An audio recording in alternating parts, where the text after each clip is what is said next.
Hello friends, welcome to Undoubted Business, your doubt clearing platform. So guys, आज के इस video में हम लोग बात करेंगे अबाउट कंज्यूमर रीएड्रेसल मैकेनिज्म।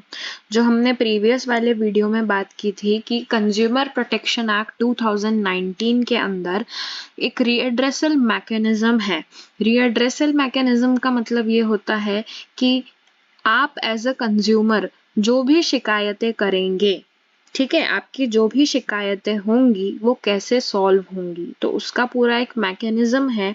कौन सी अथॉरिटी के सामने जाकर आप अपील करेंगे ताकि आपकी जो शिकायत है वो रिजॉल्व हो सके। तो पूरी जो कंज्यूमर रीएड्रेसल मैकेनिज्म है उसके बारे में आज हम डिस्कस करेंगे and that is a topic of class 12th। तो कंज्यूमर प्रोटेक्शन एक्ट 2019 के जो प्रोविजंस है, जो कि अभी लेटेस्ट एक्ट है, तो उसके जो भी प्रोविजंस है वो आज हम इस वीडियो में डिस्कस करेंगे। ये एकदम लेटेस्ट वीडियो है, तो चलिए शुरू करते हैं। देखो, जैसे कि मैंने बताया था आपको कि कंज्यूमर प्रोटेक्शन एक्ट 1986 को रिप्लेस किया है कंज्यूमर प्रोटेक्शन एक्ट 2019 ने। तो उसके अंदर एक 3 टायर मैकेनिज्म है जो कि कंज्यूमर के ग्रीवेंसेस को सॉल्व करेगा। ग्रीवेंसेस यानी कि शिकायतों को सॉल्व करेगा। अब क्या होता था पहले, जो 1986 में जो मैकेनिज्म था उसमें क्या हो रहा था कि ये जो मैकेनिज्म है उसमें 3 टायर है, मतलब 3 अथॉरिटीज होंगी। तो इन तीनों की तीनों अथॉरिटीज पर जो वर्कलोड था वो काफी ज्यादा था। अभी भी ये 3 टायर ही है, बट पहले क्या होता था कि जो भी केसेस फर्स्ट टायर पे, मतलब फर्स्ट लेवल पर फाइल होने चाहिए थे, है ना, जो केसेस फर्स्ट लेवल पर फाइल होने चाहिए थे वो सेकंड लेवल पे हो रहे थे और सेकंड लेवल के थर्ड लेवल पर हो रहे थे।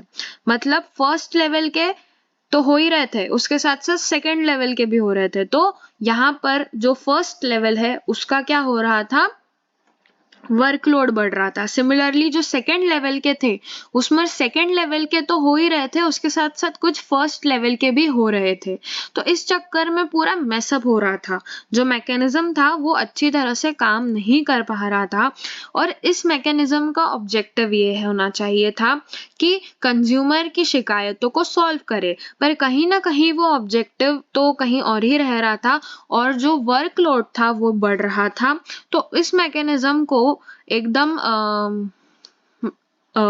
क्लियर कर दिया गया और अच्छा एक मैकेनिज्म डेवलप हुआ और उसमें कुछ डेवलपमेंट्स हुए और उसकी वजह से जो केसेस हैं वो जल्दी सॉल्व हो जाएंगे अब, ठीक है। जो केसेस हैं वो अब जल्दी सॉल्व हो जाएंगे। तो कंज्यूमर प्रोटेक्शन एक्ट का क्या मैकेनिज्म है अब हम देखते हैं। देखो, इसमें 3 टायर मैकेनिज्म है, तो यहां से शुरू करेंगे, दैट इज डिस्ट्रिक्ट कमीशन। यहाँ पर 3 कमीशंस है। पहला है डिस्ट्रिक्ट कमीशन जो कि डिस्ट्रिक्ट लेवल पर होंगी, फिर स्टेट कमीशन जो कि स्टेट लेवल पर होंगे और नेशनल कमीशन जो कि नेशन वाइड होगा।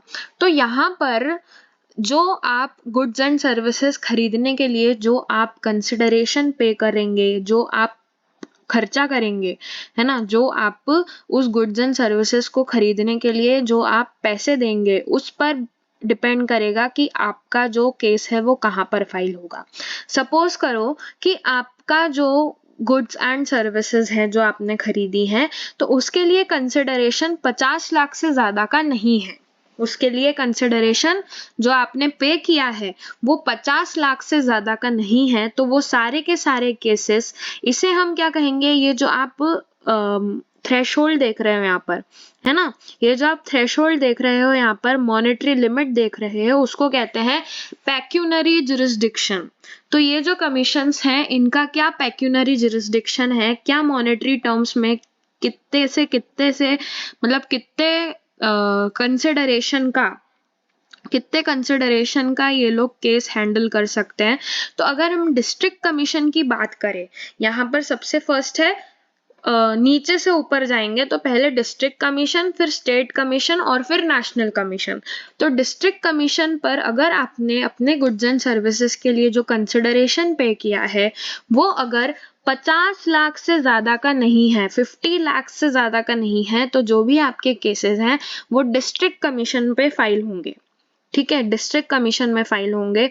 और अगर आपने जो गुड्स एंड सर्विसेज खरीदी उस पर जो आपने कंसिडरेशन पे किया वो 50 लाख से तो ज्यादा है, ठीक है, 50 लाख से तो ज्यादा है पर 2 करोड़ तक है, 50 लाख से ज्यादा है पर 2 करोड़ तक है, तो वो आपके केसेस फाइल होंगे स्टेट कमीशन में। ठीक है, स्टेट कमीशन में 50 लाख टू 2 करोड़, ये जो मैं बता रही हूं इसको कहते हैं पेक्यूनरी जुरिस्डिक्शन, ये है थ्रेशहोल्ड। ठीक है, तो अगर आपने गुड्स एंड सर्विसेज खरीदी जिसका कंसिडरेशन 50 लाख से 2 करोड़ तक है तो आपके केसेस फाइल होंगे स्टेट कमीशन में। और अगर आपका जो कंसिडरेशन आपने पे किया वो 2 करोड़ से ज्यादा का पे किया, एक्सीड्स 2 करोड़, तो 2 करोड़ से ज्यादा का पे किया तो आपके जो केसेस हैं वो नेशनल कमीशन पे फाइल होंगे। ठीक है, तो क्या थ्रेशोल्ड बना, क्या पेक्यूनरी जुरिस्डिक्शन हुआ, तो up to 50 lakhs district commission, 50 lakhs to 2 crore state commission, more than 2 crore है ना, या अबाउट 2 करोड़ तो वो हो जाएगा नेशनल कमीशन पे फाइल। अब यहाँ पर ये जितनी भी कमीशंस हैं इनका ये ये चाहते हैं कि कंज्यूमर के जो ग्रीवेंसेस हैं वो ज्यादा से ज्यादा 3 महीने में सॉल्व हो जाए। ठीक है, कंज्यूमर की जो शिकायतें हैं वो ज्यादा से ज्यादा 3 महीने में सॉल्व हो जाए। लेकिन अगर ऐसा कोई केस है जिसमें काफी एनालिसिस और टेस्टिंग की जरूरत है तो उनकी ये कोशिश है कि 3 महीने में नहीं 5 महीने में वो सॉल्व हो। ठीक है, जो आपका केस है अगर वो एक नॉर्मल केस है तो उनकी ये कोशिश रहती है कमीशंस की कि 3 महीने में जो केस है वो सॉल्व हो जाए, 3 महीने में केस सॉल्व हो जाए। और अगर उसमें ज्यादा टेस्टिंग एनालिसिस और बहुत ज्यादा इंक्वायरी की जरूरत है तो उनकी कोशिश रहती है कि 5 महीने में सॉल्व हो जाए। ठीक है, तो ये कुछ इसके टाइम पीरियड है कि इतने टाइम में जो केस है वो डिस्पोज ऑफ हो ही जाना चाहिए। अब कंज्यूमर जो है वो वेबसाइट के थ्रू ऑनलाइन भी अपना जो शिकायत है वो दर्ज करवा सकता है और उसके लिए पोर्टल है ई दाखिल पोर्टल। उसके लिए क्या पोर्टल है, ई दाखिल पोर्टल, जिसके थ्रू कंज्यूमर अपना जो शिकायत है वो दर्ज करवा सकता है। और इन तीनों को मिलाकर ये जो कमीशंस हैं इनको क्या बोलते हैं दोस्तों, इनको बोलते हैं कंज्यूमर कमीशंस। क्या बोलते हैं दोस्तों, कंज्यूमर कमीशंस, राइट। तो आई होप आपको 3 टायर मैकेनिज्म क्लियर हो गया होगा। सो यही है the redressal mechanism under consumer protection act 2019। I hope आपको क्लियर हो गया होगा। चलिए अब हम नेक्स्ट वीडियो में बात करेंगे। अगर वीडियो अच्छा लगा होगा तो प्लीज इस चैनल को सब्सक्राइब कर लीजिएगा, इसे अपने दोस्तों में शेयर कीजिएगा, वीडियो को लाइक कीजिएगा। Thanks for watching.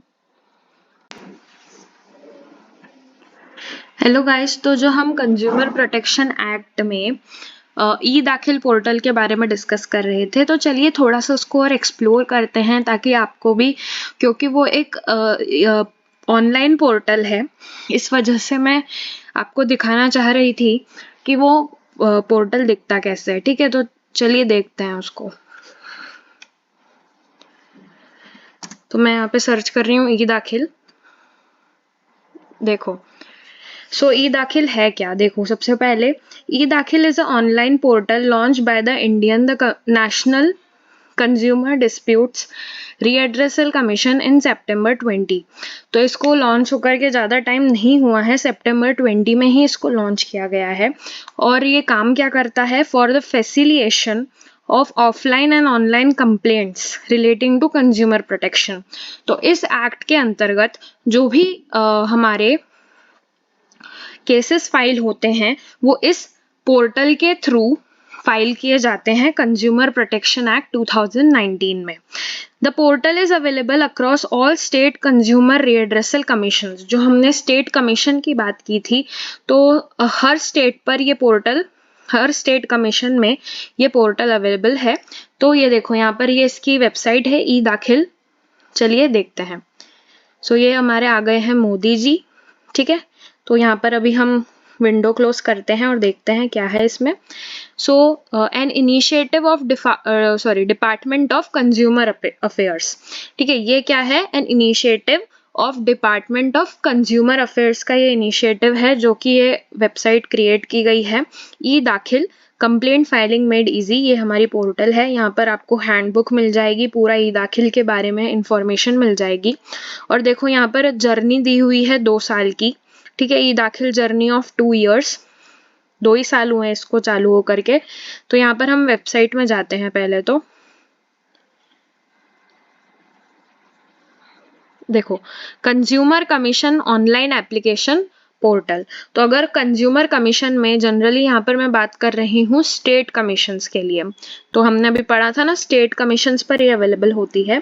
ठीक है ना, तो ये एप्लीकेशन पोर्टल है जिसके थ्रू आप अपनी केस फाइल एप्लीकेशन फाइल कर सकते हो, राइट। तो यहाँ पर नीचे देखोगे आप तो यहाँ पर दिए हुए हैं इंस्ट्रक्शंस फॉर ई फाइलिंग, कैसे आप ई फाइलिंग कर सकते हो। तो चलिए नीचे देखते हैं इसको। इंस्ट्रक्शंस फॉर ई फाइलिंग, देखो ये कुछ डॉक्यूमेंट्स यहाँ पर है, स्पेसिमेन है डॉक्यूमेंट्स के जिसके थ्रू आप जो अपनी एप्लीकेशन है वो दे सकते हो। तो यहाँ पर सबसे पहले जो कंप्लेनेंट है उसकी जो एप्लीकेशन का डॉक्यूमेंट है वो यहाँ पर आप डाउनलोड कर सकते हो। मैंने डाउनलोड करने की कोशिश की थी बट बहुत टाइम ले रहा था वो, इसीलिए मैं आपको यहीं से दिखा दे रही हूँ कि ये सारे डॉक्यूमेंट्स है जिसके थ्रू आप एप्लीकेशन यहाँ पर फाइल कर सकते हो। तो अगर कंप्लेनेंट को फाइल करनी है तो यहाँ से हो जाएगी। फिर रीजॉइंडर बाय कंप्लेनेंट, तो कंप्लेनेंट के आंसर्स जो होंगे, ठीक है, कंप्लेनेंट के जो आंसर्स होंगे, जो रिप्लाई होगा केस में, वो इस डॉक्यूमेंट के थ्रू आप फाइल कर सकोगे। फिर return response by opposite party, सामने वाली पार्टी जो आपको रिस्पॉन्स दे रही है वो इस डॉक्यूमेंट के थ्रू आप कर सकोगे। फिर पेमेंट प्रोसेस के बारे में है यहाँ पर। फिर अगर कोई न्यू कंज्यूमर की कंप्लेंट है तो वो यहाँ इस डॉक्यूमेंट के थ्रू हो सकती है, यहाँ पे जो डॉक्यूमेंट डाउनलोड होगा उसके थ्रू। फिर जो रजिस्ट्रेशन करवाएंगे कंज्यूमर्स वगैरह तो वो यहाँ पर हो सकती है। तो ये कुछ डॉक्यूमेंट्स है यहाँ पर जिसके थ्रू आप करवा सकते हो। क्या, देखो sample for filing consumer complaint, यहाँ से आप एक सैंपल प्रोफॉर्मा है ना फॉर्मेट डाउनलोड कर सकते हो। Download manual and a complaint filing proforma, ठीक है, मैनुअली भी और कंप्लेंट फाइलिंग प्रोफॉर्मा डॉक्यूमेंट भी आप यहाँ से डाउनलोड कर सकते हो। तो ये है क्या, ये है हमारा कंज्यूमर प्रोटेक्शन एक्ट के अंतर्गत जो ई दाखिल पोर्टल है उसका एक ओवरव्यू जो हमने यहाँ पर देखा। सो आई होप आपको जो हमारा टॉपिक है कंज्यूमर प्रोटेक्शन वो क्लियर हो गया होगा, ठीक है। और यहाँ पर अगर आप जाएंगे कंप्लेनेंट या एडवोकेट सेक्शन में तो यहाँ पर जो कंप्लेनेंट है, जो कंज्यूमर एग्रीव्ड है, ठीक है, वहाँ पर आप लॉगिन कर सकते हो, रजिस्ट्रेशन करवा सकते हो, ओटीपी से वेरीफाई करवा सकते हो, ये सारे कुछ यहाँ पर फैसिलिटीज अवेलेबल है। सो ये है हमारा कंज्यूमर प्रोटेक्शन एक्ट के अंतर्गत ई दाखिल पोर्टल। सो यहाँ पर इसको 2 साल हो चुके हैं, ठीक है, इस वेबसाइट को। तो इसके थ्रू अगर कोई भी कंज्यूमर एग्रीव्ड जो है वो इस पोर्टल के थ्रू अपनी कंप्लेंट फाइल कर सकता है to the commission. I hope आपको ये जो वीडियो है ये अच्छा लगा होगा। सो इसको और भी लोगों में शेयर कर दीजिएगा और वीडियो को लाइक कीजिएगा, सब्सक्राइब कीजिएगा to the channel for more such informative videos. Thanks for watching, मिलते हैं नेक्स्ट वीडियो में।